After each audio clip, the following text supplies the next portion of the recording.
చల్లగా చిల్లవుదామనే బార్కు వచ్చిన యువకుడికి అనుకోని సంఘటన ఎదురైంది. కింగ్ఫిషర్ బీర్లో నలకలు రావడంతో అవాక్కయ్యాడు.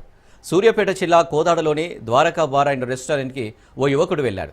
డబ్బులు చెల్లించి కింగ్ఫిషర్ బీర్ తీసుకున్నాడు. సగం తాగిన తర్వాత పాకురు నలకలు రావడంతో ఒక్కసారిగా కంగుతిన్నాడు. ఇదేంటని ప్రశ్నిస్తే బార్ మేనేజ్మెంట్ ఇష్టం వచ్చినట్టుగా మాట్లాడుతూ ఏం చేసుకుంటావో చేసుకో అంటూ సదరు యువకుడిపై దుర్భాషలాడినట్టుగా యువకుడు తెలిపాడు.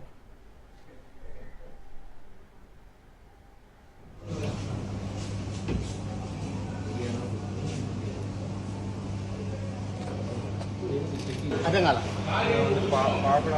మరి పాకుడు ఉండి నువ్వు ఇట్లిస్తే జనాలు తాగలనా పోవాలనా సావాలనా? ఏమన్నా అయితే మోషన్ అయితే హాస్పిటల్లో పడితే మనం తయారు చేసేది